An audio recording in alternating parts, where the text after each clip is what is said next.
Hi guys! Magandang gabi! Welcome back po dito sa Gandara SIU channel for showbiz update. Andito na naman nga po akong muli nagbabalik. Ang nagmamaganda ninyong kachismosang Kim Pao, wala na nga pong iba si Gandara upang maghatid sa inyo ng latest update and fresh happenings patungkol kina Kim Chiu and Paula Avellino. And para sa gabing ito, ang focus na atin pong vlog ay tungkol kay Paula Avellino and syempre sa pagkakaagaw ni Dustin Yu na kanyang pwesto. Nako, daming naiinis sa update na to. Pero pag-usapan natin kasi for me mahalaga rin to eh.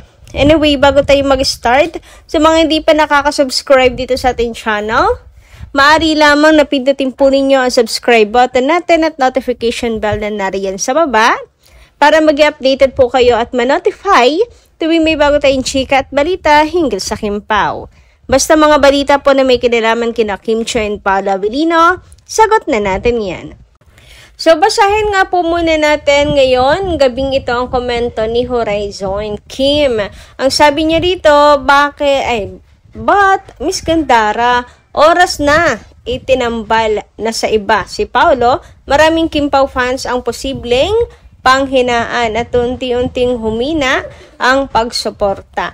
Kaya nga po andito tayo, Ma'am Horizon Kim, para paalalahanan po ang lahat at himukin ang lahat. Kumbaga ay balikan ang mga nanghihina, hilahin at sabay-sabay tayo. Hindi maaaring may maiiwan, hindi maaaring may kumalas. Ayan, kung meron talagang gusto na dahil hindi lang siya nanghina, gusto na talagang umalis because wala na pong tiwala sa Kim Pao, ayaw na mismo talaga sa Kim Pao, yun, free naman pong lumayas at umalis, ano? Pero dahil nanghina lang kasi may iba ng love team, ay pagsubok po kasi yan sa fandom, di ba? Turing natin pagsubok yan at kumbaga ups and downs sa atin pong foundation. Kaya dapat talagang kapit-kapit po tayong lahat. Wala pong madadapa. Ganyan. So, and kaya nga ganun na lang din yung sinabi ni Paulo na hanggat may demandang mga fans nandiyan ng Kim Pao, parang nagsisilbi nga siya na paalala ni Paulo sa lahat na tuwing na kapag darating yung pagsubok or darating yung time na yon, mga ka-Kim Pao, alalahanin yung sinabi ni Paulo. Kasi kapag hindi nyo inalala, tuluyan talagang babagsak ang foundation, ang fandom na to. Pero kung alalahanin ninyo, kakapit at kakapit, babalik at babalik po ang Kim Pao. Hindi mawawala ang Kim Pao kung tayo po ay nakakapit talaga sa kanilang dalawa. Kaya si Paulo na mismo nagsabi, hanggat may demand sa mga fans, di ba? Parang pakiusap na, huwag kayong mawawala ng pag-asa, tuloy lang, para tuloy lang ang fandom. So, yun yung masasabi ko dito. Para saan pa nga po yung tagumpay at paano natin mananamnam ang tamis ng tagumpay kung hindi tayo dadaan sa mga pagsubok. Pero inyo, di ba? If ever man nga na dumating yan, yung pagkakataon na yan, ma-partner sila sa iba. Tapos, manatiling ang Kim Pao pa rin ang isinisigaw. So, ang sarap lang na, di ba, kahit subukin, kahit i-partner niya sa iba, si Kim and Paulo, mananatiling Kim Pao po. At Kim Pao ang hinahanap ng mga tao. Yan yung time na dapat patunayan natin na Kim Pao lang ang gusto.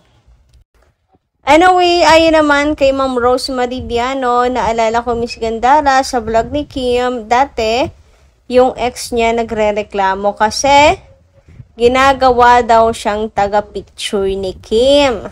Ngayon, hindi na kailangan sabihin kasi si Pao na mismo ang gustong picturean si Kim at hilig talaga ni Paulo ang photography. Ay, oo nga! Opo, so kaya swak talaga po ang Kim Pao.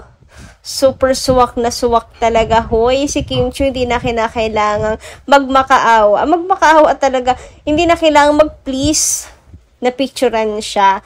Kasi Paulo loves to capture. And favorite subject niya, si Kimberly. So, ito pa nga, sabi niya dito, hilig talaga ni Paolo ang photography. It is one of his hobbies. Nasa tamang tao na talaga siya. Yan yung tinatawi ko talaga. Ma'am Rosemary, kuhang-kuha niyo talaga yung kilig ko, no? Grabe, mas dinagdagan niya yung kilig ko. Chinikan niyo na to. Oo nga. Nasa tamang tao na talaga si Kim. Huy, grabe. So, eto nga. Yung ex ni Kim, sabi ni Kim, ang tagal daw mag-sorry. Oo, napanood ko yung interview na yun.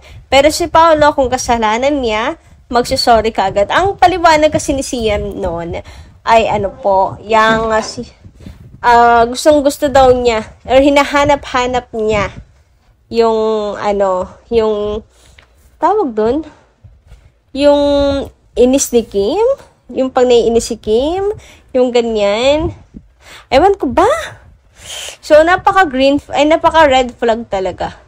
Pero si Paolo, kung kasalanan niyan, magsasorry ka agad. Sana si Paolo na talaga, Kim. Kasi pag hindi, malulungkot talaga kami. Sana magkatotoo na yung hula. Sa inyo na ang and Kim na kayong dalawa ni Paolo. Yes, sana po talagang sila na ang and Kim. Alam nyo, grabe naman sa pananakot na malulungkot talaga kami. Kahit malungkot naman tayo kung hindi talaga gusto ni Kim Chiu. I mean, hindi niya nakikita. Wala naman ata tayo magagawa. But anyway, ayun, tingin ko naman makikita ni Kim na si Paolo na yung the one. So, basta ako, kung ano yung, tiwala kasi ako sa taste ni Kim. And kung pasok nga sa taste niya si Paolo, talagang pasok na pasok din sa banga at nandun ang suporta ko. Kaya ayan, talagang hope na hindi na po umiyak. Wala nang iiyak sa kanilang dalawa at heartbroken. Samantala, narito naman nga po ang resulta ng top favorite leading ladies. Ayan, si Kim Chiu po ang nangunguna with 63,000 votes. Pinangalawahan ni Marisa Cal na 36,000.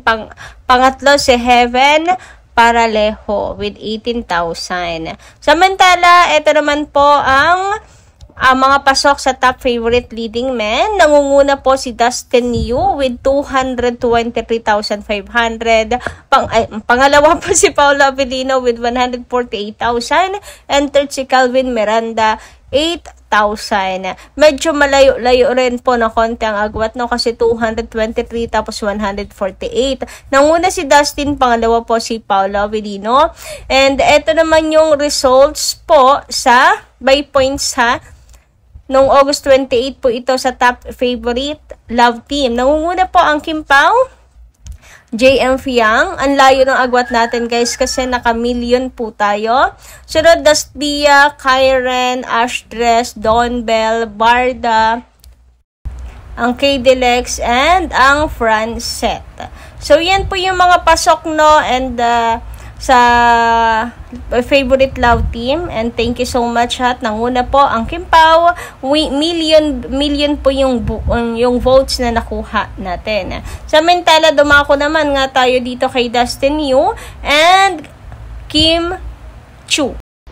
O diba nauutal ako? Hindi kasi ako sanay ng kapartner or kasunod ang pangalan ni Kim ay hindi si Paolo. Hindi ako sanay na iba ang kasunod ang pangalan ni Kim. Sanay tayo na pag sinabing Kim, Paolo Avellino. But this time, ang dalawa po na si Dustin Yu and Kim Chiu ang nakalagay po dito. Dahil sila ang parehas na nanguna sa favorite leading men, and leading lady. So, ayan. Nanguna si Dustin and nanguna rin po si Kim Chiu. Kung saan hindi naman matanggap ng ilan. Alam ko, marami po ang mga hindi natanggap ang resulta. Dahil marami naman po talaga ang hindi alam kung paano po bumoto. Ngayon, dahil nangyari na nga ito, Alam ko yung nararamdaman nyo, maski ako hindi ko naman talaga matanggap, pero pilit na tatanggapin kasi ganun talaga dapat maging sport po tayo. Hindi po pwedeng maging excuse na hindi alam ng iba kung paano bumoto. Ang resulta ay resulta. Mahirap kasi ba naman isang baguhan na si Dustin na kung hindi po pumasok sa PBB, nito ay hindi makikilala. Well, lahat naman nagsimula bilang hindi kilala at talagang kagaya ni Paulo and Kim, talagang nagsimula from scratch. Pero ayun, kailangan natin tumanggap ng pagkatalo this time, and alam ko yun din naman ang ituturo ni Paulo Avellino sa atin pong lahat. So ngayon, maging lesson learned po ito sa ating lahat na maging alerto. Alam po natin na kaya nating higitan at maging milyon pa ang boto sa susunod. So, about naman sa dahil leading men at si Kim, yung leading lady na favorite, magiging magka-love team na ba yung dalawa? Hindi po. Hindi po magiging magka-love team si Dustin at saka si Kim Chiu. Individual naman po yan na votings. Hindi porket silang dalawa yung nanguna, sila na ang susunod na magka-love team dahil sila yung first. Unang-una, magkaiba naman po sila ng channel, di ba? Magkaiba naman po sila ng network. And at the same time, maraming mga fans magwawala, and I don't think ipupush din yan ng management. So, ito po ay botohan lang. Nakachamba sila na sila'y panalo, pero it doesn't mean na si Kim and Dustin na talagang tuluyan ang pinalitan ni Dustin si Paulo. Hindi po. Dito lang sa votings yan. And marami pa pong pagkakataon na pwede po nating maipanalo ang labanan. Anyway, hanggang dito lang muna aking update. Maraming salamat kayo sa inyong pakikinig. Kita-kits po ulit sa susunod nating chika. Maraming pong salamat.